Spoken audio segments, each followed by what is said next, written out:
Hello everyone, आप सभी का एक बार पुनः स्वागत है हमारे मैथमेटिक्स की क्लास में। पिछले लेक्चर में हमने 4.2 तक कंप्लीट कर लिया था। आज हम 4.3 मैथमेटिक्स क्लास 12 को स्टार्ट कर रहे हैं। ये पूरा डिपेंड है त्रिभुज के क्षेत्रफल पर और इसके कुछ महत्वपूर्ण क्वेश्चन मैंने यहाँ लिखे हैं। यदि मैं क्वेश्चन कराता हूँ तो आपका 4.3 और उसके एग्जाम्पल आप सेव कर लोगे, जो भी हमारे एग्जाम्पल बचेंगे या जो भी क्वेश्चन हमारे बचेंगे। आइए समझते हैं। आप लोगों ने 10th क्लास और 11th क्लास में त्रिभुज का क्षेत्रफल का ये वाला फॉर्मूला पढ़ा था, ठीक है। लेकिन सारणिक के रूप में याद रखें, त्रिभुज का क्षेत्रफल इस प्रकार से रहेगा, ये आप दिमाग में बैठा लीजिए। यानी ये x1 y x1 यानी ये जो x1 x2 x3 है और y1 y2 y3 है के साथ 1 1 1 अपनी तरफ से हमें लिखना है बैलेंसिंग के लिए। और कुछ की पॉइंट आपको याद रखना है। एक की पॉइंट आपके ऑब्जेक्टिव में साथ में कैलकुलेशन और हेल्प, एक की पॉइंट आपके ऑब्जेक्टिव में हेल्प करेंगे और सवालों में बहुत ज्यादा ही हेल्प करेंगे। देखिए, सबसे पहले यदि क्षेत्रफल धनात्मक राशि होती है, हम देखिए यहाँ की पॉइंट देखते हैं कि क्षेत्रफल धनात्मक राशि होती है, इसलिए ऑलवेज सारणिक का निरपेक्ष मान लिखेंगे। यानी हमारा आंसर भले ही नेगेटिव में आ रहा हो, हम उसका आंसर पॉजिटिव लिखेंगे, क्योंकि क्षेत्रफल कभी ऋणात्मक नहीं हो सकता है। दिमाग में रखेंगे पहली बात। दूसरी, क्षेत्रफल यदि हमें दिया हो गणना के लिए और सारणिक का मान हमेशा हम प्लस माइनस दोनों लेंगे। यानी कि इस एग्जांपल में देखिए, जैसे यहाँ पर दिया है प्रत्येक में k का मान याद करें। त्रिभुज का क्षेत्रफल 4 वर्ग इकाई है, तो ये क्षेत्रफल दिया हुआ है तो हमेशा हम क्षेत्रफल को प्लस और माइनस दोनों में ही लेंगे। और तीसरा, 3 संरेख बिंदुओं से बने त्रिभुज का क्षेत्रफल हमेशा 0 होता है, क्योंकि 3 बिंदु यदि संरेख होंगे तो उनसे त्रिभुज ही नहीं बनेगा। कम से कम 2 बिंदु आपके संरेख चाहिए और एक कहीं और चाहिए, तब आपका त्रिभुज बनता है, ठीक है। आइए शुरू करते हैं क्वेश्चन नंबर फर्स्ट, प्रश्नावली 4.1 का हल 1। सवाल कॉपी करें तो दिया हुआ है हमें, चाहे तो इसकी नेमिंग कर सकते हैं, यहां हम लिख सकते हैं। पहले लिख लेते हैं, दिया है 1, 0 6, 0 4, 3। यहां मान लेते हैं, माना जो a है वो हो गया हमारा 1, 0, b है वो हो गया 6, 0 और जो c है वो हो गया 4, 3। हमें निकालना क्या है, क्षेत्रफल। यहाँ लिखेंगे अभिष्ट क्षेत्रफल बराबर c बराबर 4, 3। जहां देखिए x1 x2 और x3 के मान आ जाएंगे हमारे पास। जो पहले नंबर पे है वो सारे x1 x2 x3 के हैं, तो 1 6 4। और यहां से हम ले लेंगे y1 y2 y3 के, तो याद रखिए y1 का हो जाएगा 0, y2 का भी 0 और y3 का हो जाएगा 3। अब हम लिखेंगे यहाँ पे अभिष्ट क्षेत्रफल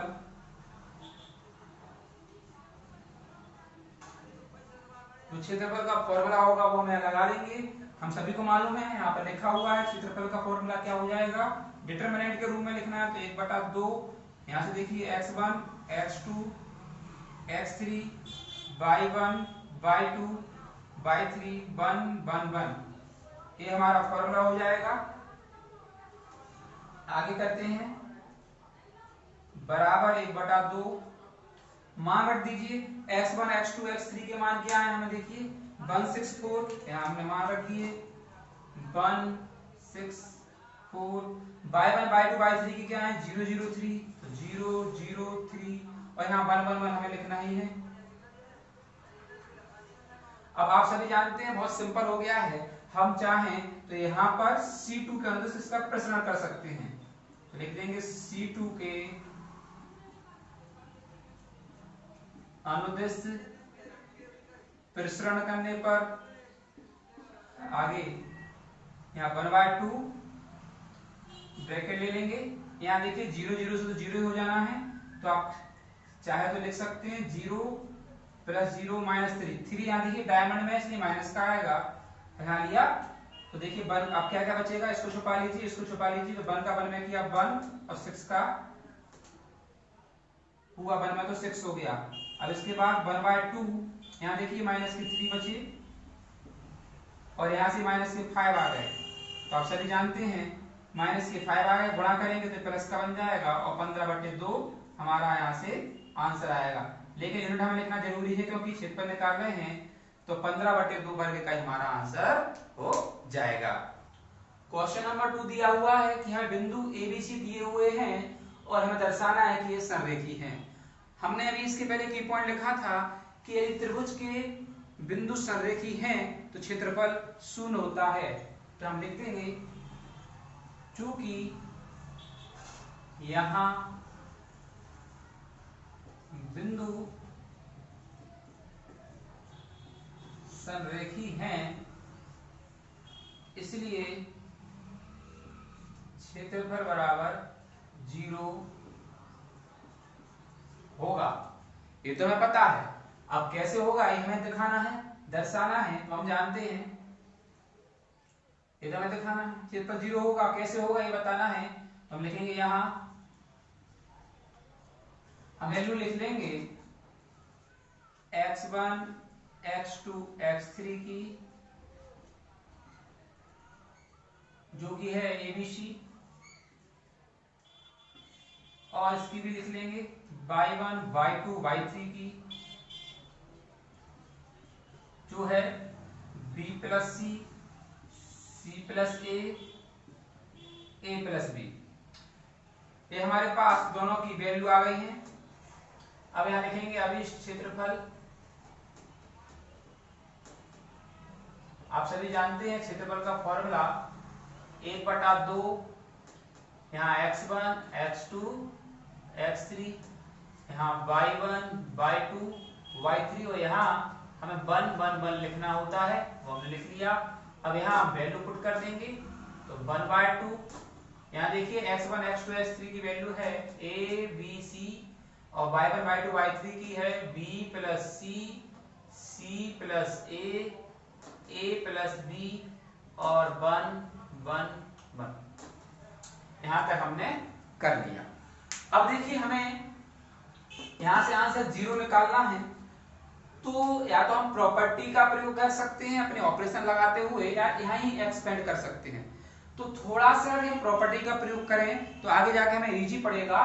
तो आइए, मुझे यहाँ दिख रहा है देखिए ए बी सी, यानी तीनों जुड़ के a प्लस बी प्लस सी, यहाँ भी देखो a plus B plus C और यहाँ भी हो रहा है। तो क्यों ना हम यहाँ पर कॉलम 1 को चेंज कर दें और लिख दें कॉलम 1 प्लस कॉलम 2। इससे क्या फायदा होगा आपको दिखेगा। देखिए यहाँ कॉलम 1 में जोड़ा तो ये हो गया देखिए a plus B plus C, ये भी हो गया a plus B plus C और ये भी हो गया a plus B plus C, और ये एडिटिव रहने दीजिए b plus C, C plus A plus B, A 1 1 1।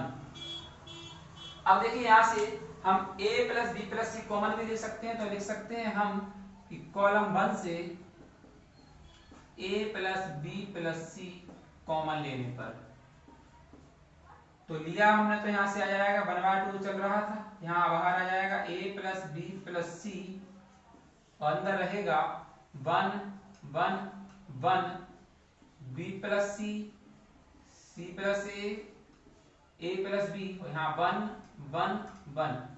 हमने प्रॉपर्टी पढ़ी थी कि यदि 2 रो या 2 कॉलम सेम हो जाए तो उसका आंसर ऑलवेज 0 होता है। तो हम लिख सकते हैं चूंकि C1 बराबर C3 बराबर, यहाँ देखिए जब ऐसा होगा तो आप सभी को मालूम है इस पूरे का मान हो जाएगा 0, तो हमारा पूरा आंसर ही हो जाएगा 0। तो क्षेत्रफल बराबर यहाँ से आ जाता है हमारा 0। यही हमें दर्शाना था कि संरेखी है, हमने पहले लिख दिया था यहाँ बिंदु संरेखी है तो क्षेत्रफल क्या होगा 0 होगा। तो इस प्रकार से आप क्वेश्चन नंबर 2 और इस प्रकार के सारे सवाल जो आपके मैथमेटिक्स में हैं उनको कर सकते हैं। ध्यान से इसको समझिएगा। इसके बाद हम देखते हैं अगला क्वेश्चन।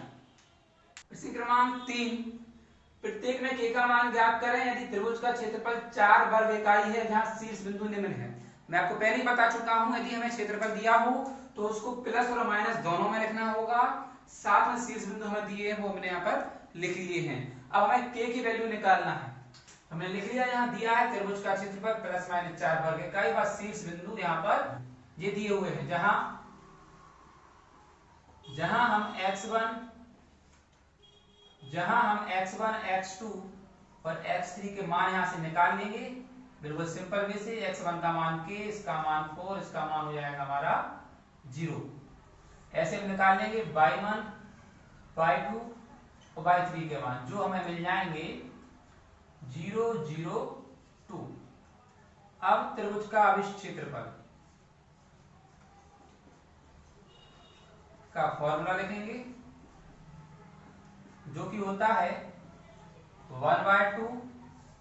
आप सभी को मालूम है अब x1, x2, x3 y1, y2, y3 हो। यहां क्या लिखेंगे 1, 1, 1 बराबर। अब हम वैल्यू पुट कर देंगे यहाँ पे 1/2। यहाँ पर देखिए x1, x2, x3 का आ जाएगा k40, y1, y2, y3 का क्या आ जाएगा 0, 0, 2 और ये रहेगा 1, 1, 1। इसको सॉल्व करते हुए हमें निकालना है। और यहाँ पर त्रिभुज का अभिष्ट क्षेत्रफल बराबर मैंने ये लिखा जो कि दिया हुआ है मुझे प्लस माइनस 4। तो ये साथ में चलाएंगे हम,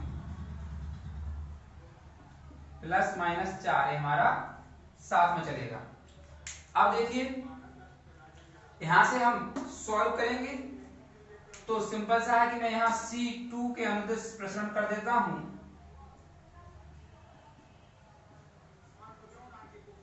प्रसरण करने पर, ठीक है। अब C2 के अनुदिश प्रसरण करेंगे तो पहले देख लीजिए डायमंड में क्या आ रहा है, केवल वाला 2 हमारा डायमंड में है, यानी माइनस का आएगा। और ये 0 पर कोई माइनस फॉलो होगा नहीं, और डायमंड में आ रहा है तब भी। अब देखिए क्या होगा, यहां से सॉल्व करते हैं। 1/2 एज रहेगा, यहाँ ब्रैकेट ले लेते हैं। अब देखिए C2 का अनुदिश करेंगे तो ये 0 और ये 0 तो रहेगा ही, यहाँ से -2 हो जाएगा और यहाँ इसको छुपाएंगे, साथ में इसको छुपाएंगे। अब देखिए किसका गुणा करेंगे, k का वन में किया k -4, तो यहाँ से आएगा k -4 बराबर चल रहा है हमारा प्लस माइनस का 4। अब सॉल्व करेंगे तो देखिए क्या बनेगा 1/2। यहां से देखिए -2 का अंदर गुणा करेंगे तो -2 के और प्लस के हो जाएंगे 8 बराबर प्लस माइनस 4 हमारा चल रहा है। अब इस 1/2 का अंदर गुणा कर दीजिए तो क्या हो जाएगा, 2 के नीचे जाएगा तो यहां से फिर माइनस के, और 8 के नीचे आएगा तो बन जाएगा 4, फिर हो जाएगा प्लस माइनस 4। अब हमारे पास प्लस और माइनस दोनों चल रहे हैं, इसलिए लिखेंगे हम यहां धन चिन्ह लेने पर। पहले हम धन चिन्ह से आंसर निकालेंगे, इसके दोस्तों 2 आंसर आएंगे। और यहाँ पर प्लस 4 वाला ले रहे हैं तो लिखेंगे हम माइनस के k+4 बराबर प्लस के 4। प्लस का साइन लगाने की आवश्यकता नहीं होती, आप सभी जानते हैं। सॉल्व करेंगे तो माइनस के k 4 -4 और सॉल्व करेंगे तो आएगा माइनस के k बराबर 0। तो यहां से आ जाएगा आपका 0 चला जाएगा, हमारा माइनस चला जाएगा इधर, तो k बराबर 0 हो जाएगा, क्योंकि माइनस का 0 पर कोई प्रभाव नहीं पड़ता है। ऐसे यहां लिखेंगे माइनस या रेड चिन्ह लेने पर। और अब इसको करेंगे तो ध्यान दीजिएगा, हम लिखेंगे यहां से सेम माइनस के k+4 बराबर माइनस के 4 और सॉल्व करेंगे तो आएगा माइनस के k बराबर माइनस के 4 और -4, एक माइनस उधर जाएगा तो आ जाएगा माइनस के k बराबर माइनस के 8, माइनस से माइनस कट जाएगा तो k बराबर 8 हमारा हो जाएगा। तो अतः हमसे पूछा गया था k का मान, अतः k बराबर आ जाएगा 0,8। ये हमारा दोस्तों आंसर हो जाएगा। ऐसे तीसरे में अन्य क्वेश्चन और इस जैसे एग्जाम्पल के क्वेश्चन आप सॉल्व करेंगे। हम देखेंगे क्वेश्चन नंबर 4। आइए शुरू करते हैं। अब देखिए क्वेश्चन नंबर 4 दिया हुआ है कि सारणिक का प्रयोग करके 1,2 और 3,6 बिंदु को मिलाने वाली रेखा का समीकरण ज्ञात करें। तो इस समीकरण ज्ञात करना है तो मैंने यहाँ लैंग्वेज लिखी है कि माना जो 1,2 है उसको a मान लिया और 3,6 उसको b मान लिया। तो लिखा माना a 1,2 और b 3,6 को मिलाने वाली रेखा पर कोई बिंदु है, वो है मान लीजिए p है, p और उसके जो शीर्ष हैं x y हैं, अतः बिंदु a b और p सररेख होंगे, क्योंकि अगर एक ही रेखा पर तीनों बिंदु होंगे तो सररेख होंगे। इससे बनने वाला त्रिभुज ABB का क्षेत्रफल क्या होगा, 0 होगा, क्योंकि सररेख होंगे तो वो 0 होंगे। अर्थात एक डायग्राम भी हम दे देते हैं यहाँ समझने के लिए। मान लीजिए कोई एक जे रेखा है और यहाँ पर बिंदु A है जो कि है 1,2 और यहाँ पर बिंदु B है जो कि है हमारा 3,6। तो यहाँ पर कोई पॉइंट बिंदु हमने P ले लिया मान लीजिए, जो कि है हमारा x, y। इस प्रकार से हम इसको दर्शा सकते हैं। तो एक ही रेखा पर ये बन रहे हैं और सररेखी है, इसलिए क्षेत्रफल क्या होगा, 0। तब त्रिभुज का अभिष्ट क्षेत्रफल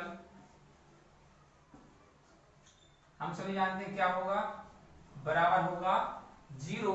और त्रिभुज का क्षेत्रफल क्या होता है, उसका फॉर्मूला हमें याद है, हम लिख लेंगे 1/2 x1 x2 x3 y1 y2 y3 और यहां लिख लेते हैं 1 1 1 और बराबर में हमारा है 0। अब देखिए इसको सॉल्व करेंगे तो यहाँ वैल्यू रख लेंगे, यहाँ पहले वैल्यू निकाल लें किसकी क्या है, जहां x1 x2 और x3 की वैल्यू देखिए क्या है। यहां से देखिए x1 मान लीजिए हमारा 1 है, x2 मान लीजिए 3 है और यहां से x3 मान लीजिए हमारा x है। ऐसे ही y1 y2 और y3, तो y1 हो जाएगा हमारा यहां से 2, y2 हो जाएगा 6 और y3 हो जाएगा y। ये आप ऊपर भी लिख सकते थे। अब यहां वैल्यू पुट करेंगे 1/2 13x 26y 1 जिसके बराबर में हमारा 0 चल ही रहा है। अब यहां पर देखिए हम इसका सिंप्लीफिकेशन करेंगे तभी हमारा समीकरण निकलेगा। तो आइए करते हैं, यहाँ इसको हम ऑपरेशन लगा के चेक करते हैं। तो देखिए यहाँ पर यदि मैं 0 बनाना चाहूं तो मेरा 0 कैसे बनेगा, यहाँ पर कॉलम 1 से कॉलम 3 यदि माइनस होता है तो 1 में से बन जाएंगे 0 और 3 में से बन जाएगा तो 2।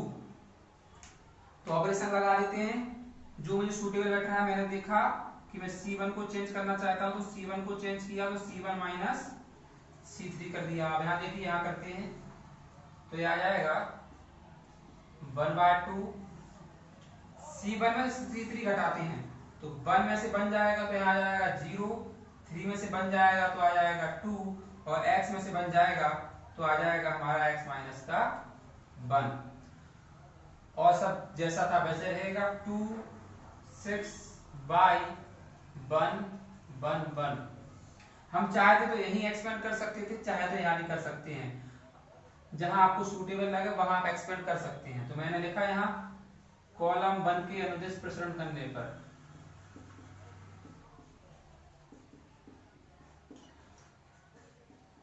तो मैं कर रहा हूं, देखिए 1/2 यहाँ ब्रैकेट ले लेते हैं, कॉलम 1 के अनुदिश कर रहा हूं तो 0 से तो 0 हो जाएगा, कोई दिक्कत नहीं है। 2 हमारा डायमंड में है तो माइनस का 2 आएगा और फिर हम इसको छुपाएंगे क्योंकि कॉलम 1 के कर रहे हैं तो इसको छुपाएंगे और इसके सामने वाली तो आएगा 2 का 1 में किया 2 और y का किया तो माइनस का y, तो 2 माइनस y हमें यहाँ से मिल जाएगा।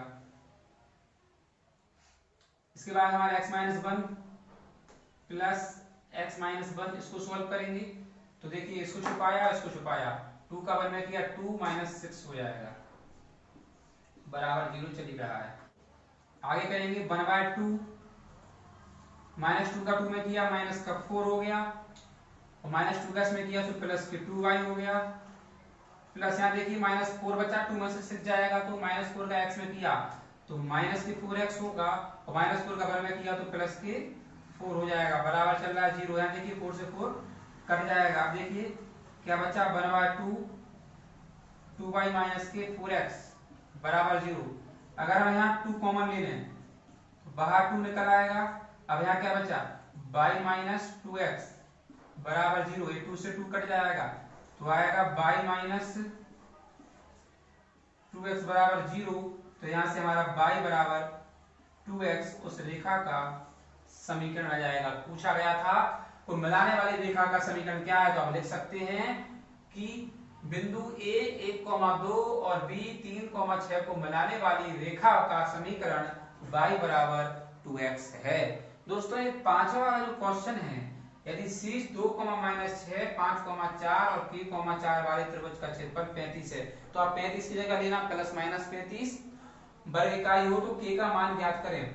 और ध्यान दीजिए आप इसको k का मान ज्ञात करने के लिए क्या करेंगे, जैसा क्वेश्चन आपने क्वेश्चन नंबर तीसरा किया था वैसा सेम करना। देखिए इसमें भी आपने k का मान ज्ञात करना था, इसमें भी k का मान ज्ञात करना है, तो तीसरा जैसा ही आपका पांचवा है। उम्मीद करता हूं आप इस 4.3 के बेस को समझ गए होंगे और इसकी मदद से आप सारे 4.3 के क्वेश्चन कर लेंगे। तो लॉकडाउन लगा हुआ है इसलिए आप घर पे रहें, सुरक्षित रहें और सिर्फ पढ़ाई करें। उम्मीद करता हूं आपको अच्छा लगा होगा। अच्छा लगा तो लाइक, कमेंट, शेयर जरूर करें। Thank you very much.